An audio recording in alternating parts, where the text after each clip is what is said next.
Welcome to mega 9 TV. నేను జనని.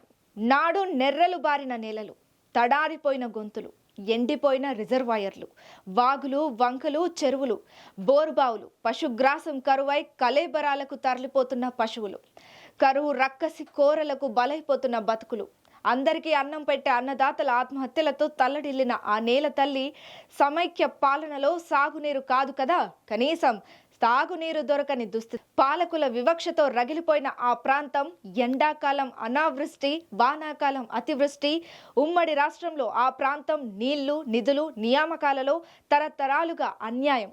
ఇలాంటి దుర్భర పరిస్థితుల్లో సమానత్వం కోసం, స్వేచ్ఛ కోసం అంతర్గతంగా నివురుగప్పిన నిప్పులా రగిలిన మలిదశ ఉద్యమం నడిపించే నాయకుడు కోసం అన్వేషిస్తున్న తరుణంలో రైతు నెత్తిపై కరెంటు ఛార్జీల పెంపు కత్తి పెట్టిన తర్వాత అదిగో అప్పుడు ఆ ప్రాంతంలో గొంతు విప్పింది ఆ గలం.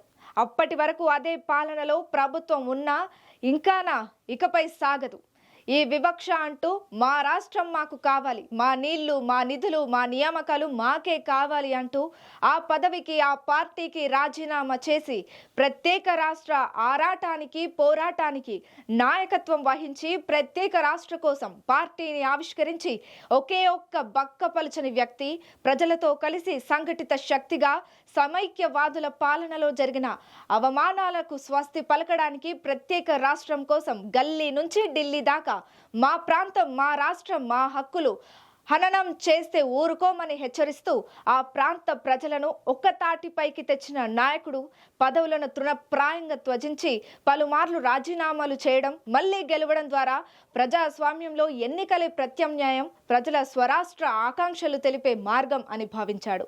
అందరినీ కలుపుకొని కొట్లాడాడు. మా రాష్ట్రం మాకు ఇస్తారా లేక చస్తారా, రాష్ట్రం వచ్చుడో నేను సచ్చుడో అని హెచ్చరించి చివరికి ప్రాణ త్యాగానికి సైతం సిద్ధపడ్డాడు. 11 రోజులు ఆమరణ నిరాహార దీక్షకు పూనుకున్నాడు. ఢిల్లీ మెడలు వంచాడు. మొత్తానికి 60 ఏళ్ల కళ సాకారం చేశాడు. ప్రత్యేక రాష్ట్రం కోసం పార్టీ స్థాపించాక 14 ఏళ్లు ఉద్యమ నాయకుడిగా పోరాటం, రాష్ట్ర ఆవిర్భావం తర్వాత తొలి మలి ముఖ్యమంత్రిగా, ఏడాదిన్నర కాలం ప్రతిపక్ష నాయకుడిగా పార్టీ 25 ఏళ్ల ప్రస్థానంలో మరోసారి గలం విప్పబోతున్నారు. రాష్ట్రం కోసం నాడు చేసిన ప్రజల మద్దతు కూడబెట్టిన నాయకుడు ఇప్పుడు అదే ప్రజల కోసం ప్రభుత్వంపై దండయాత్ర చేయడానికి సిద్ధమయ్యాడు. అయితే ఆయన ఈ బహిరంగ సదస్సులో ఈ సందర్భంలో ఏం మాట్లాడతారు, అదే ఇప్పుడు అందరూ ఆసక్తిగా ఎదురుచూస్తున్నారు. అయినా ఇదంతా ఎవరి గురించో మీకు ఈ పాటికి అర్థమైంది కదూ. ఎస్, ఆయన కేసీఆర్. నాడు టీడీపీ ప్రభుత్వంలో ఎమ్మెల్యే, డిప్యూటీ స్పీకర్గా ఉండేవారు. సమైక్య పాలనలో కరెంటు ఛార్జీలు పెంచుతూ తీసుకున్న నిర్ణయంపై అప్పటి టీడీపీ ప్రభుత్వానికి లేఖ రాశారు. రైతులకు జరుగుతున్న అన్యాయానికి నిరసనగా రాసిన లేఖ పక్షం రోజుల్లో పార్టీకి, పదవికి రాజీనామా చేసే వరకు వెళ్ళింది. నెల రోజుల్లోనే జలదృశ్యంలో టీఆర్ఎస్ పార్టీ ఆవిర్భావం. కరీంనగర్ ఉద్యమ గడ్డపై సింహ గర్జనతో తెలంగాణ ఉద్యమానికి, తెలంగాణ రాష్ట్ర సాధనకు శ్రీకారం చుట్టాడు కేసీఆర్. నీళ్లు, నిధులు, నియామకాల నినాదంతో మొదలైన ఉద్యమం 14 ఏళ్ల సుదీర్ఘ కాలం రాష్ట్రం సాధించే వరకు తానొక్కడే నాయకుడు అయి తెలంగాణ యావత్ రాష్ట్రాన్ని ఏకం చేశారు కేసీఆర్.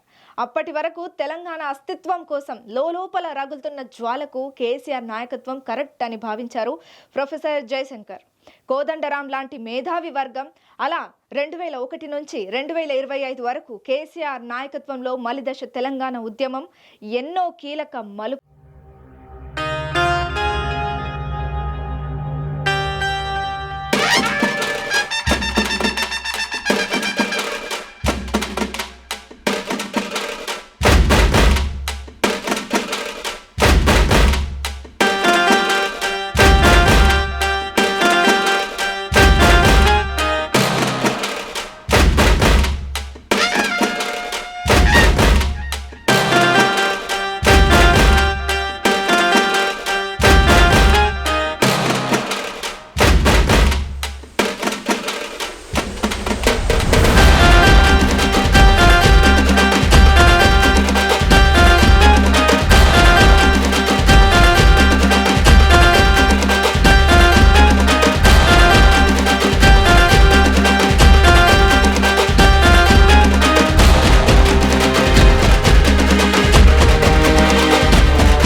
చెన్నారెడ్డి నాయకత్వం వహించారు. కానీ హింస చెలరేగి ఎందరో బలయ్యారు. 369 మంది అప్పటి అధికారిక లెక్కలు చెప్పాయి. కానీ 1200 మందికి పైగా అమరులయ్యారు. అయితే మలిదశ ఉద్యమంలో ఎక్కడా కూడా హింసకు తావు లేకుండా అహింస మార్గంలో 14 ఏళ్లు ఉద్యమాన్ని నడిపాడు కేసీఆర్.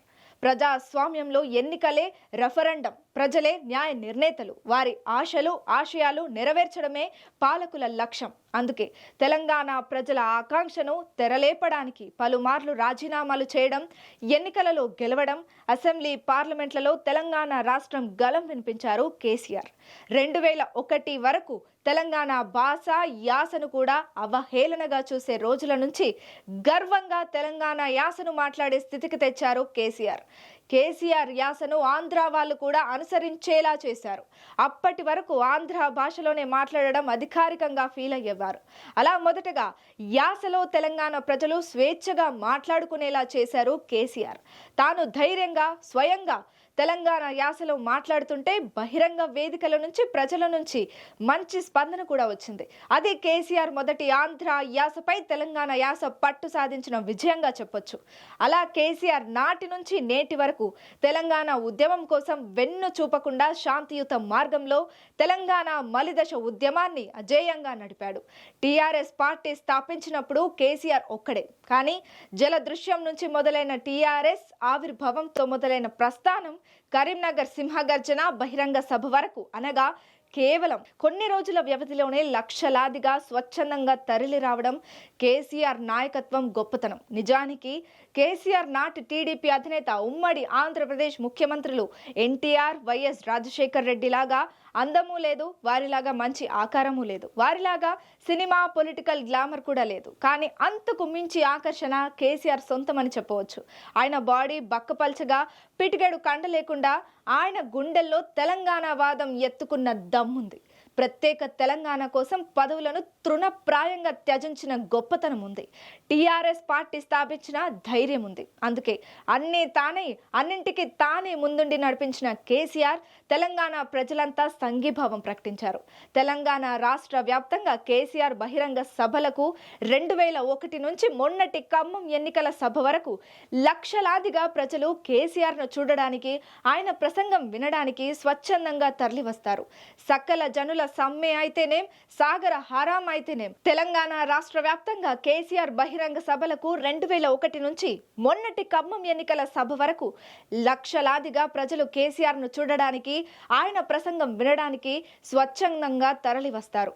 సకల జనుల సమ్మె అయితేనేం, సాగర హారం అయితేనేం, తెలంగాణ ఉద్యమం ఉవ్వెత్తున ఎగిసిన తీరు దేశానికి ఉద్యమాలకు దిక్సూచి అనడంలో అతిశయోక్తి లేదు. అలా ఉద్యమ నాయకుడిగా, సీఎంగా, ఇప్పుడు ప్రతిపక్ష నాయకుడిగా, ప్రజల నాయకుడిగా కేసీఆర్ది తెలంగాణ చరిత్రలో సుస్థిర స్థానం.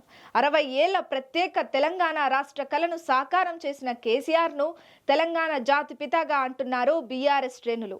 గతంలో స్వాతంత్ర పోరాటానికి తల ఒగ్గి దేశాన్ని విడిచిపోతూ ఆంగ్ల పాలకులు భారతదేశాన్ని భారతీయులు పాలించుకోలేరు అని ఎలా అయితే ఫీల్ అయ్యారో అలాగే సమైక్య పాలకులు కూడా భావించారు. అయితే కేసీఆర్ మాత్రం వాటన్నింటినీ తోసి రాజనిపించాడు. తెలంగాణ తొలి ముఖ్యమంత్రిగా కేసీఆర్ పాలన దేశానికి రోల్ మోడల్ అయింది. తెలంగాణను అభివృద్ధి పథంలో నడిపాడు. దేశ చరిత్రలో ఏ రాష్ట్ర ముఖ్యమంత్రి చేయని సాహసం చేశారు. 2014 నుంచి 2019 వరకు 5 ఏళ్లు పూర్తి అధికారంలో ఉండే అవకాశం ఉన్నా 8 నెలల ముందుగా పాలక వర్గాన్ని రద్దు చేసి తెలంగాణలో మళ్ళీ ఎన్నికలకు వెళ్లాడు కేసీఆర్. 60 నెలలు పాలన చేసే అవకాశం ఉన్నా 8 నెలల ముందు ఎన్నికలకు వెళ్లిన కేసీఆర్ ధైర్యంకు దేశం మొత్తం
తెలంగాణలో ఉన్న 119 అసెంబ్లీ నియోజకవర్గాలలో 63 మందిని ఎమ్మెల్యేలుగా గెలిపించారు. ఆ తర్వాత తెలంగాణలో రెండోసారి జరిగిన 2018 ముందస్తు ఎన్నికల్లో 88 అసెంబ్లీ స్థానాలు గెలుచుకుంది. రాష్ట్రాల ఆదాయంతో కేంద్రం చేస్తున్న పెత్తనంను అడ్డుకునేందుకు ప్రాంతీయ పార్టీలతో మద్దతును కూడగట్టే ప్రయత్నం చేశారు కేసీఆర్. అయితే ఆ ప్రయత్నం సఫలం కాలేదు. రాష్ట్రాల ఆదాయంతో దేశంలో అధికారం చెలాయిస్తున్న బీజేపీ పార్టీ రాష్ట్రాలకు అప్పుల విషయంలో ఆంక్షలు పెడుతుండటంతో కేసీఆర్ ఇక దేశవ్యాప్తంగా పార్టీని విస్తరించాలి అనే ఆలోచన చేశారు. అదే క్రమంలో టీఆర్ఎస్ పార్టీ బీఆర్ఎస్ గా రూపాంతరం చెందింది. జాతీయ పార్టీగా బీఆర్ఎస్ పార్టీని దేశవ్యాప్తంగా విస్తరించాలి అనుకున్నారు. మహారాష్ట్రలో బీజం కూడా వేశారు. కానీ తెలంగాణలో ఎన్నికలు రావడం, ఆ తర్వాత 2023 అసెంబ్లీ ఎన్నికల్లో కాంగ్రెస్ గెలవడంతో కేసీఆర్ కంగుతిన్నారు. తెలంగాణ ప్రజల తీర్పును అంగీకరించి కేసీఆర్ ఎర్రవల్లి ఫామ్ హౌస్ కు పరిమితమయ్యారు. ముచ్చటగా మూడోసారి జరిగిన తెలంగాణ అసెంబ్లీ ఎన్నికల్లో బీఆర్ఎస్ పార్టీకి 39 అసెంబ్లీ సీట్లు మాత్రమే రావడం, అసెంబ్లీలో ప్రతిపక్షానికి పరిమితమైంది బీఆర్ఎస్. కేసీఆర్ ను ప్రధాన ప్రతిపక్ష నాయకుడిగా ఉండాలని ప్రజలు ఇచ్చిన తీర్పును శిరసావహించి కేసీఆర్ గత 16 నెలలుగా ఫామ్ హౌస్ లోనే ఉండిపోయారు. 2001లో టీఆర్ఎస్ ఆవిర్భావం జరిగి నేటికి 25 ఏళ్లు అవుతుంది.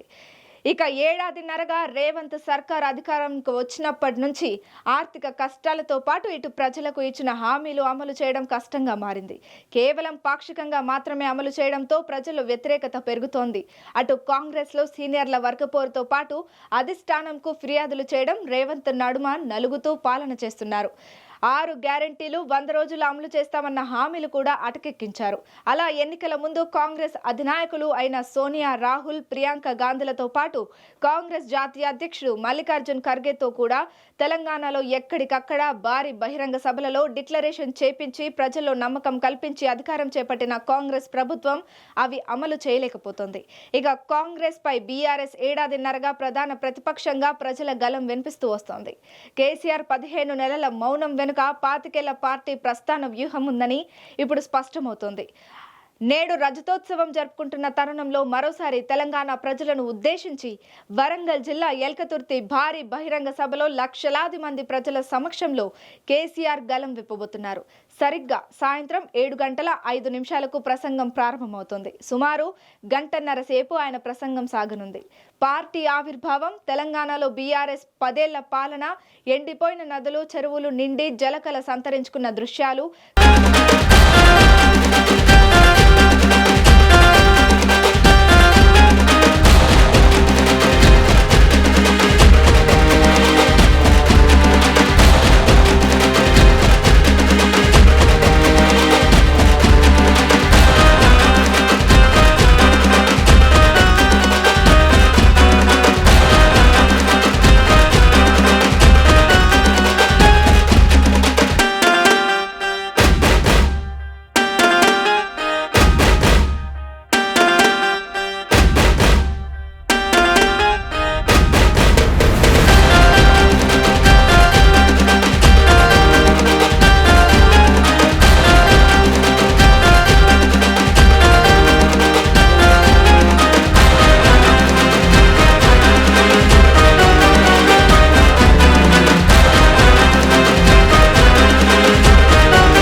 కాంగ్రెస్ ప్రభుత్వం కేంద్రంలో ఉన్న బీజేపీ ప్రభుత్వంపై నిప్పులు చెరగబోతున్నారు.